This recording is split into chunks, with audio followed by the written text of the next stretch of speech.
All right. Thank you for checking out this video. And this video, we're going to go ahead and set up our load balancer. And what we're going to do first, we're going to set up our security group for our load balancer. And what we're going to do, we're going to go ahead and create our security group. And we go into security groups, which is in the EC2 tab. It's also in the VPC tab as well. But you just scroll down to where it says network and security and EC2 instances, and you click on security groups. In here, you should see a couple of entries. You should see the one that you've created for your EC2 lab. That if you're following along in these videos, and you should see the two default ones, which really we're not using at all. So what we're going to do, we're going to create a new security group, and this one we're going to call it. I'm going to call it LB for load balancer.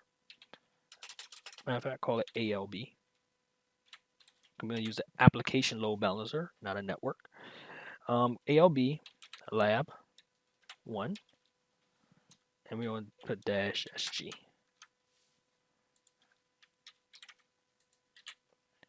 And then select our VPC. And then we're going to basically give inbound rule of HTTP. And we're going to have it coming from everyone. And that's pretty much all we need to do, and just basically give our name here. And create security group. And we're pretty much done. So now let's go ahead and create our target group, which a target group basically tells, actually, well, yeah, we'll go ahead and create our target group first. Because target group basically tells the load balancer what instances are going to be what instances is going to be balancing traffic between. So we're gonna go ahead and create our target group first. And a lot of times I always create the target group first. In most cases, I'm using just EC2 instances. So we're gonna go ahead and we're gonna create a new target group. We're gonna use EC2 instances. We're gonna call this, I'm gonna call this TG.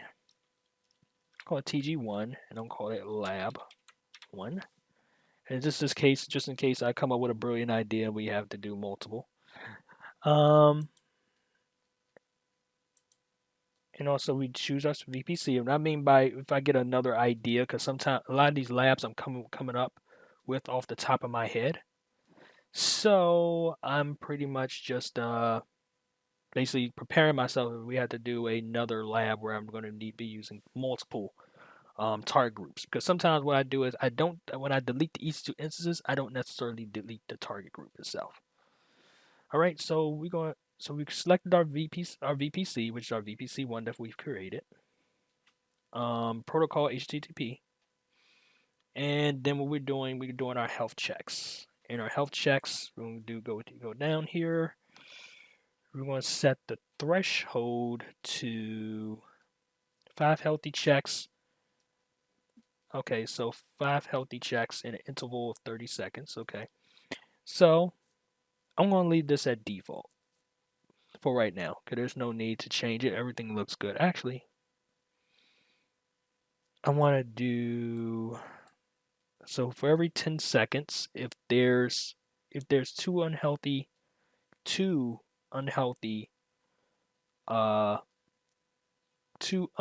thresholds checks in 10 seconds, we're going to basically change this to 10 because sometimes it takes a while for the EC2s to boot up if you're adding EC2 instances to it. But our EC2s are already spun up, so there was no need for me to really do that. But it's good to know.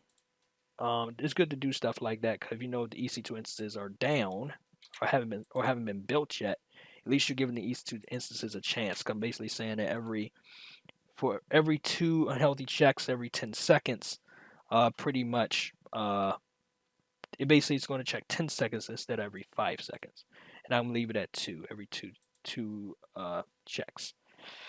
All right, so pretty much everything looks good. We can go ahead and click next, and we're going to add our EC2 instances that we just created. We're going to include these into the checks here, and we're going to go ahead and click create our target group. What we did was we went to available instances, we checked here, and we clicked include as pending below. And then here's our targets that we're adding to our load balancer eventually. And we're going to go ahead and we're going to click create target group. Now that's done. So if we go ahead and we click inside our target group, we see that our instances are there. So far, we do not have a load balancer connected, so it does not have, the health status checks or anything going on at the moment. So we go to load balancer, and we go to create a load balancer, and we're going to go ahead and we're going to create a application load balancer. Difference between the two: this one works on the application layer, and this one works at the network layer of the API or the OSI model. So this one handles TLS, and this one handles SSLs pretty much. If it is that's one way to look at it. One handles TLS, the other one handles SSLs. All right, so let's go ahead and create our application load balancer. We're gonna make it internet facing, and we're gonna call it ALB Lab 1. Make it internet facing, and you do get charged for these load balancers, but I'm going to show you how to clean everything up as well. So we basically selected our VPC, so our network mapping. We select our VPC. We're selecting the availability zones that we want it to map to, and basically the only two that it sees is West 2A and West 2B, because those are the only ones that we have subnets in. So what we're going to do, we're going to get rid of this security group that is right here, because this is a security group this is one of the default security groups. What we're going to do, we're going to click the drop down arrow here, and we're going to click our application load balance security group that we created earlier. Now we're not going to do any path-based routing or anything like that, so there's no need. You can leave this at default, but then what you want to do, you want to select your target group, and we're going to go ahead and we're going to select our target group here. We don't need any other listeners. We're gonna go ahead and add our tag, and our tag. Let me make sure I just grab the name, and boom. All right, so now we scroll down, so everything looks good. So we don't need a global accelerator. We added our tag. We selected our target group, which this one is important. We're not going to set up. We set up our security group to the one that we've created earlier. We selected our VPC, and we selected our availability zones that we want the load balancer to direct traffic to. We made it internet facing, and we made it IPv4. Set it to IPv4 addressing. So it's dual stack. That just means that we're using both IPv4 and 6, but I'm just using IPv4 in this video. All right, so now we just go ahead and create our load balancer. Now everything looks good. Now we're gonna go ahead and click view. It takes a minute for our load balancer to provision. So what I'm gonna do, I'm going to go ahead and I'm going to pause for right now, and I'll be right back as soon as the load balancer finishes provisioning. Matter of fact, let me check before I do that. Yep, I'll go ahead and come back once the load balancer finishes provisioning. All right, be right back. All right, so we're back, and our load balancer just finished provisioning. It took a minute though, but took about a minute or so. But the fact that it's up, that's all that matters. All right, so let's go ahead and check for one thing. One thing we could do. Just bring that up here. I don't know why AWS has it, so this thing always stays down there. But first, before we check our load balancer, see if it's working, let's go ahead and check our target groups to make sure that they are showing healthy. The instances are showing as healthy. All right, so we refreshed and our instances are showing healthy.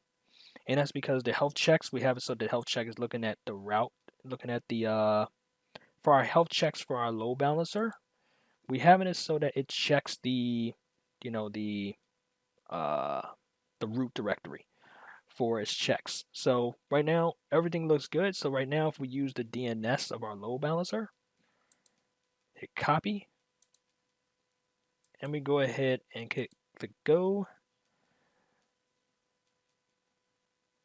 and there you go. We get our EC2 instance, well, one of them. And if we refresh, we see this one's a .77. We refresh. Sometimes it takes a while for it to change, and there you go. It just changed. We got 244 here, back to 177, back to 244, and it's good to go. But only thing is, there's a problem here. We still able to access our instances from the regular their regular IP addresses, which a lot of times we don't want that to happen. So what we do, let's go ahead and go back into our security groups, and this is where we set up our security groups.